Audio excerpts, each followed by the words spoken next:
All right. Hello, everybody. We're on week five now of workouts. Again, most of you have been doing a really good job getting all the workouts done. Obviously, for some of you, it might have been an eye-opener as well to see where you're at with your fitness levels. But we're going to do, again, similar setup. I do like the deck of cards mixed in. Gives you a little variety, gives you a slightly different way to go about your workouts. And I have heard from some students that it is pretty difficult for them to do. So we're gonna go through again.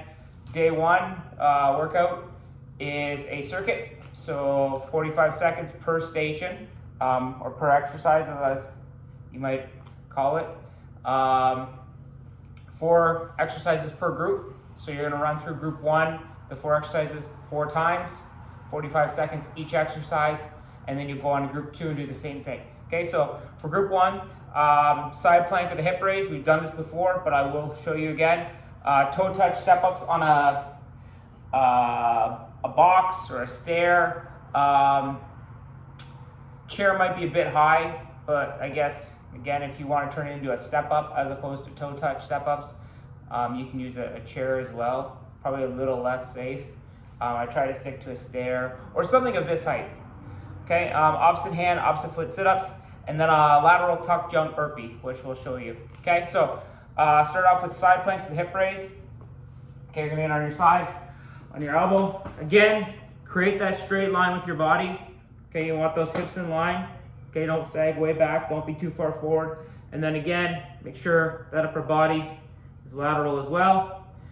And you're going to do that raise. Okay, I keep my hand on my side so I can feel that my oblique engage. Okay, some people may use here for balance. That's totally fine. I would say do 5. Switch over to the other side. Do 5, and then repeat.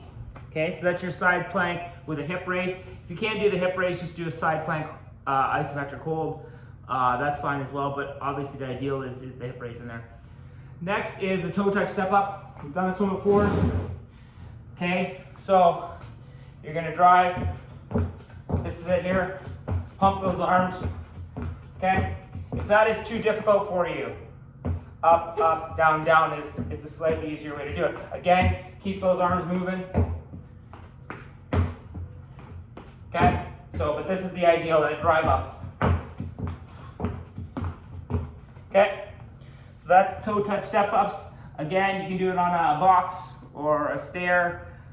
Obviously a chair is going to be high, so I'd say a box or a stair, something of that height that you can utilize. Okay, opposite hand, opposite foot sit-ups is this here.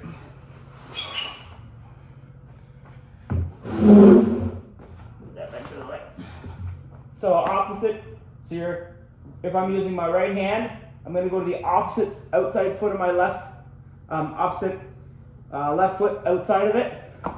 And again, left hand or opposite right foot, all the way to the outside. Reach the outside of that shoe. Okay, touch the outside of that shoe. Really drive up, crunch, and release. Okay, if you want a little more difficulty, you can scissor, so keep that other foot off the ground. But again, you're still reaching that outside of the shoe. Okay, so that's your opposite hand, opposite foot sit-ups. And then lateral tuck jump burpees. So you're going to be jumping obviously lateral and back. So I'm going to try to stay in the camera here for you folks. But the tuck jump, you're going to bring those legs up into a burpee. Into a burpee. Okay, so when you jump laterally, the big thing is obviously bring those legs up for that tuck, and then also cushion. So I don't want you landing, so I want you to cushion and then get down into that burpee, okay? So lateral jump with your tuck, like your tuck jumps. Now, if that's too difficult, if you can't do a lateral jump, there's 2 ways you can do it.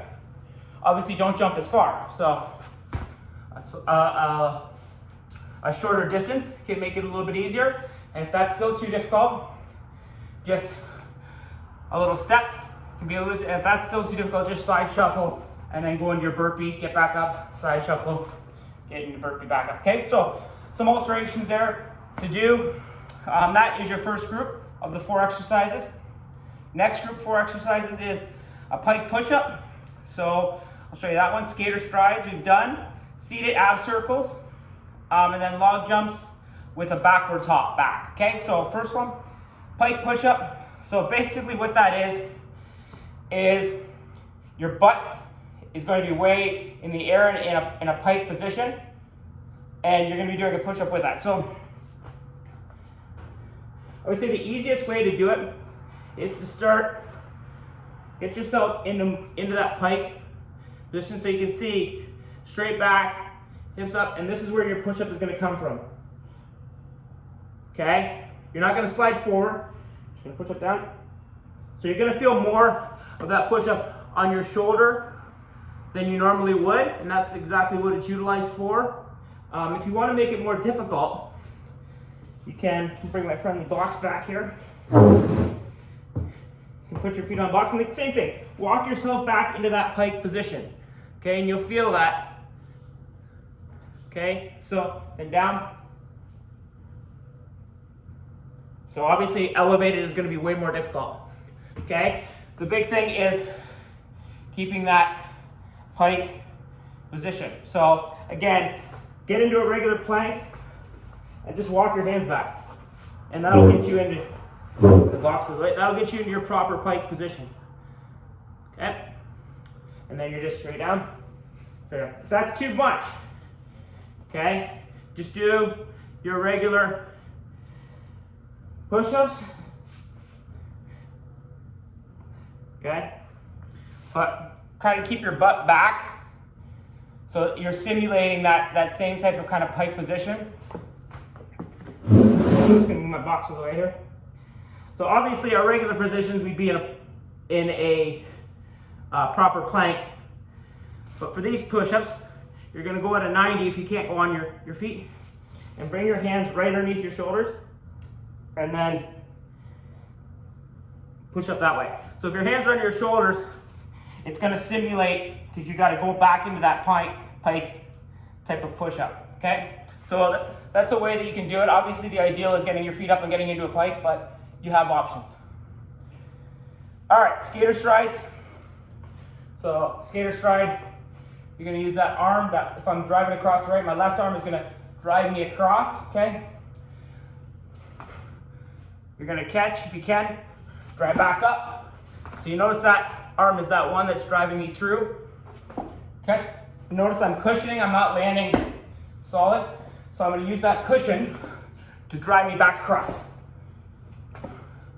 Okay, the big thing is that arm's gonna drive me, okay? So if that's possible, obviously that's the ideal. Now, the next way to make it a little bit easier if that's too difficult is still continue through with the skater stride, but just touch that foot down, okay? Skater stride, touch that foot. Touch that foot. So you see this, my inside foot touches down to give me a little more stability and balance, okay? Still cushioning, but I get that added balance. Now, if that's too difficult, obviously less of a jump is gonna be a little bit easier, okay? And then the goal is to, when you get comfortable, to really drive and expand that jump out, okay? So, skater strides.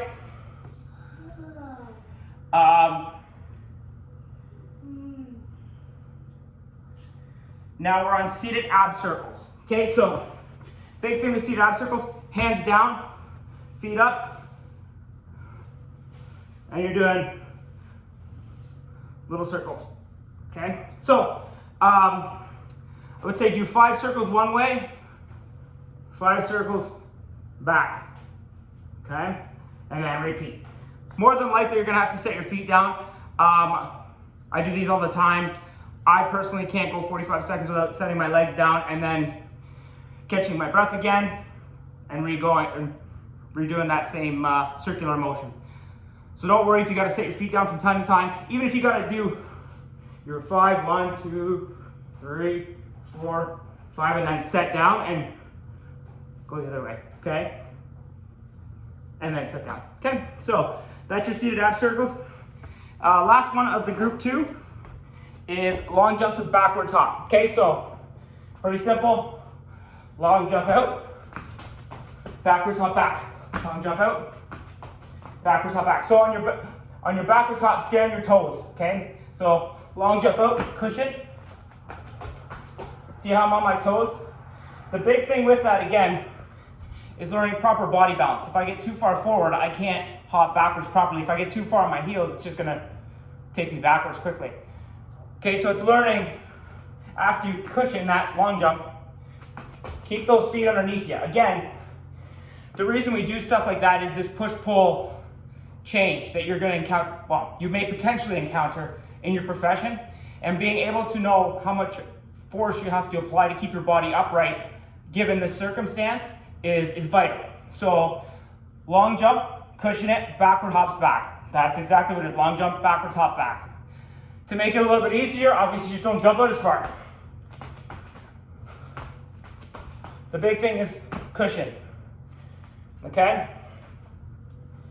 And that is the second group of 4. So run through group 2, the 4 exercises 4 times, 45 seconds each exercise. And that is your first workout of the week. All right, good luck, take care.